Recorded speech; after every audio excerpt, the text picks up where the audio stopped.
One even to Banny Jolly Low. Wapanga Banny Jolly Low. One ila to Banny Jolly Low.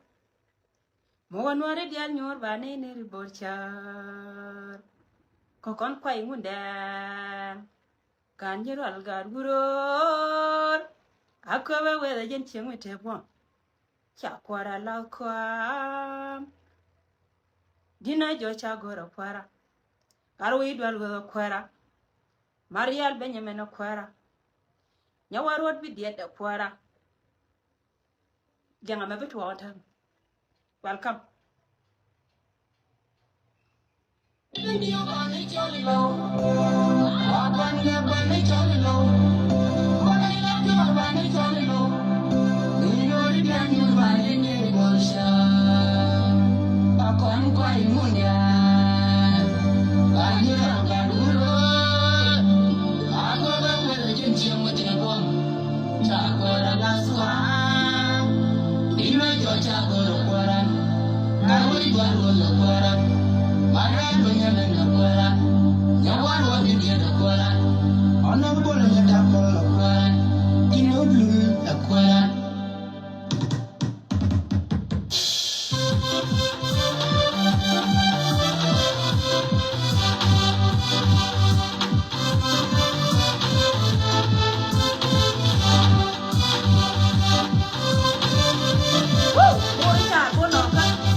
Anakku maket music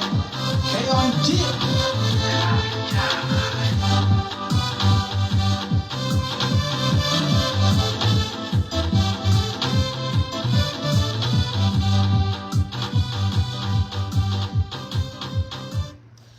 mala karun wang mala ka changdar mala ka tiang ne tina dial mala wi mon kelo biya kana yendial ka nyore biara palepe nyore biara palepe ta ka tutu go tino ngara hyoda hwala general nyanda opal ala ko division 20 ko social media ayo biba biara biya nyanga be nyuru goda matitino miti gulgul jeyrodo no ngari ye message en ki tore gan bori char bo lo ka pan ala tiudien ka ga nuare dia kenwen ka bori char no worun te ka ta na dare ore kor makan me ore ta ka dene me kwa kor to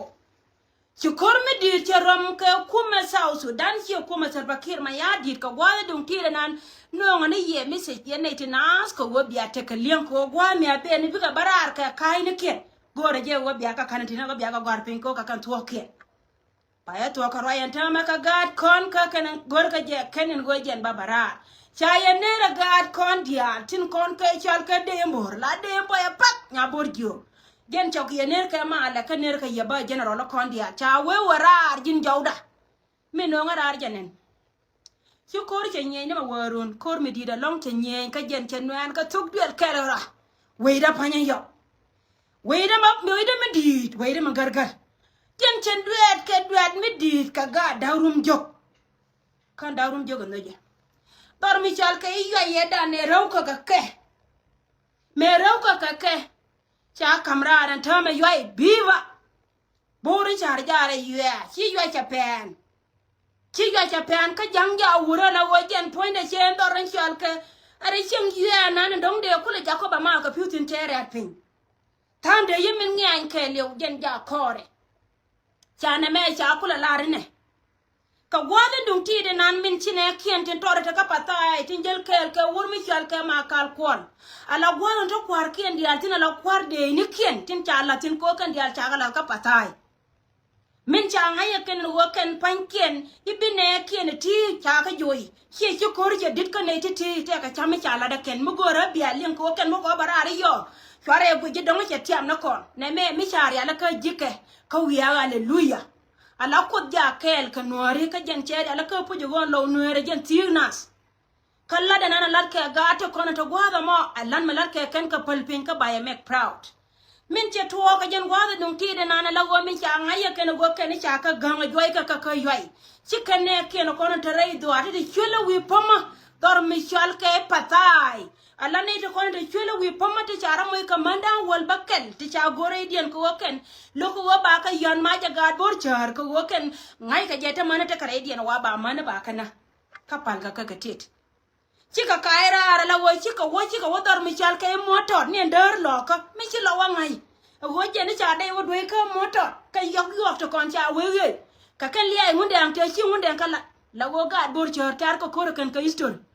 cha we jen ponya ka kan liai mun dang te chi mun dang kala ko ka kan kwarte la ke ba to lwa cha ga to kon to wan kor cha ga jo kan raro de chi wan ne me dini jen ne me mata ka yo ya dini jen ko jen men ngas ka kan la wo jen jube men an kelio cha juba kap biba cha juba kap cha juba joda kan ga bor chor chi ka be ne ka be dien men wai ka mai dor me chal ke ni moto da ken chi kana jo be de bia wele pala ke ka wo ka moto ko kan ka kan liai cha ji goro ku pai to lwa kan dial kana ma kal ko ni te kon te ku roi chenge dan ka ka isha kana nei te konte roi ko gor ko je ne ba kor ba ter ko social media chi kor division 20 ja barare teme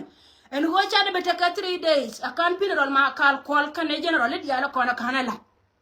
chaka pal wore me wajena wolle yo be ka gware cha dor mi chal ka wade chi dor mi chal ka I chal ka moto de cha ka be ken cha kam ne jaken men cha ngai chi kan do be char le la mun de ngai we chi kan do be char chi kan lu ka wo gor kan ba kor ku le da dong bina lu jo bat kan gad kun lu jo cha jube la jube town en tere lo ka cha da ala wonta ma ko le lariye yene dialo konti to wana me ne ka dialo ka ba kor di pichon 20 me cha barar me lore ye wo yen wi hallelujah ka pa ma to du lu ki du no tin ka ne to kon chal ka ne wuro me chal ka ma ko ilwe ka ne wuro me chal ka kol ma nyang juk lore ba kula kam yenta me yen ka bor cha to kon to korien ko women che tol and woba ma men che tol and tame jen che tol we no wa ngai ni jana men che tol and tame and woba ma we ka jen kuina ni chia ga joitina a wate ka ne ni cha ka mo da go ba pata e kulo golaken ala ne tin to kon to gwa na ni chal ke dor me chal ke duk dor chal ke duk a wa cha de cha me ka o da ka gwa to nan cha jo ka ni ra antama ro to da ne be chop ka ayo yen ga pul wer me lo yen woba mi ha wana mala de ya mamo yeno nyo jako be choba la wo be mentare lo ko mo ka da ga pur wo ba mento witu ngada la ko wo ngante me ro ngane jakaye dum do wo che jogoro be na aro al ka che jogoro be community ibi wuri janga ba pat ga pur wo a wate ke de me be na ka duk de ya mo chore che le jako be ben ko woti ti ka liai ka ken jugore ka na chore pal ka wore ka telo ma be luro e bararo abe ye be jo to ko wo jene ite ka we mi cha ka ba ka muda ka biya na ka biya dun kala no hallelujah borin char bolo ka we gwan yanda opal we da kon ga dinai ga ka we gware pai we ente jo lu ba yetin kane wur mi chal ka jeno wo ton liya ka nyadi ni meri yang do ka division 20 ka social media so ngan bara arte ma wala ne yeme la to de jana ni chiro la na we gware kon jana roi ka wo tango de la ken mon lol ala de me da ne cha ko la tin ko wan jube ke li wo jana ma antama tara itu udah ane banang ngerar ko jo ye jube chape ajen jube na mo cha jube joy ala yo iton munu kol munda kon ga de no ge ka panya la loy loka mun gwa dona menan muna nan mi ci daw yen mi ci nyurti na jen wayla dol ka do na loka tin ajen dora la ga de no ge ka dia la ka woti mete me lat ke ken ba wa wana munu kol la rodi ni chal ga ba wa ga de no bi ko nyur munu kol mi cha yang na munu kol tela galo ko mlari rode ci mono kol ci pene la wo mun gwan nyando par we gwar ban tame tene gad we tene kantin dor me chal kay yoy ton tame tene gad we tene kantin kante konte ci bare ka wandi ali juba pen we gwar biba kon division 20 la dana bane la do janna karike gwade matitino be ngane entino hey ali atesha ko da kon ga dina ga ko nori dia gwada matiti na lene malede malum ka lene ki kaktol ajan to kam balar yana me kan bika barar ba den ba lar cha wat ka ba mule ne de kon ci woka wat ka kan de cha pal fuel ka kwar gor na bika ben gor ka no bika ben ka gor ka no kan panken bika penan gwama ajan gwan cha ala ka te di lar ne ye to da ke li wana me shin bika o barar ba den ajan jawdana na ma ko ne de kon chal ka ji ayo sigara nga joko kan fankian taga gwama taga ray kor ka tel ka internet nga jo lo dor barar ka kuidu na tame wala je yewo mon kol mon gwar fay weyendi de la weda konwori dora konwor bil weda mindi de gor ka kuma jino ba to dantin weyen sigar ci ga pisin weyen bum jike mon kol janna tame tanaga anwore reide ajana be kan ara ma tawra mo yo no kono wol wayne tinar wo bana ko jo hallelujah gwati tinar mati gulgula jey wudu chamiye kana mai tara ko me ko kana jen jube na mo ajen jube me chiben gwada mo ken panken lo ka je pujo go ba kan am tawon kakan kono wana ataga ken kuy kene won point en borin cha bo lo ka tarji an gwana na ka te kono mata ba kaje jen jey do gwa me ci gatta to sin kan ya ta ka to ye bida me wo ka wajjare yer yu la mun gwada na me na la yer ko da na me wo wajjare de cha we ga di na shi amulin ja we go ka yer ta we ko abere bia we le ya wo ka delike chu ga wo ka delike gan mar mai kan chu dol mar mai kan ni man wunde bombom chu gan mar mai kan ci ni ka ta anda do pen ka wo ken pan ken ba te ka me wo le dar we ka yoy min moy na kur ka ta na ro pen ka wo ken pen ken ba te ga me bo liu ka da we ka yai chwa ka ko kele yer cha ka ko kele yer ala wo kare te ko na te yer ka yai cha ka kere ka ga jani we ra on ga dina ga ka che ba nganye dila we ra kon ga dina ga ka division 20 biarar yan dial biba so ro e ma jena no ngara garnya dia ko barar yo ken ko me de chi wa ka waru ya ka wala ke ngalia kalia lar ni to yen chi mar jal ko la yen misha ko kan kai la kan je pin kai dia na bala da kan yo go bi ka right no u ku yena walin ki wo kan yela lar me la to de ngan me nan de barar ko jen de report de bala bat ja pa ta libe no go nan ta me man ne ma ni pan bi ne char kan na ma warun ko wota pa la jo ko we yo go jina ko da me jo di ate ko ne ya nan ke 2013 chaka jor en ran ka yen jo di al go ye che me ja jo pan kwa nya ku ma telpa yen jo dial te cha no ga telpa ke ma di biara ta nyura ni me nan ta roi ka jo no re anta ma ro da ko ma biu yen ne dial ko la jiri po da ba ko barar ban ngan ka celebration ko ngan cha da wi me pel jiga ka ngen jike tele ma de ma ja ka poch kan gan ma ra ja ka poch kan cha wa ja ka poch kan wa ra ja ka poch ngan ye dila social media ba ne da ne pin so je nana be ngara na mo yen chia mara ko dia men chi me jeje na mo ko ku chia ka ne kon dia ne ti 1200 to guito ne ti 100 ne dia la to guito ko chia ne yen dia la chu ba ne ka ko je ne yo wo barar ka kai ne ken ba we gi to doran ko yo to ne te katin chu gwa da che chop kan cha ga de yon ma ja wale de ka pala man ni chang ka de ko cha pala man ni chang ka ba da che chang ba wan ban me chi ko lo kai kara re wo ka wi di wi mon ga lo to hey akana wo wi mon al chuwe ko yo ngalo gan ma jama ti yen ta nga yeken wur me chala sel baje nga yo ya lo do ra kana no ri ma man ken cha nga che nga ni jena kai ra de wo wi mon al chuwe wi mon al chuwe na ne jena de wuru tin ga da ga al chuwe ta ga re jwai ni ka ta ga al chuwe ta ga re jwai ni me chi ga al chuwe ku lo ka nyama de ni nya dina anta ba bal nyon ta cham ni jwai na bal nyon ka no kwer balin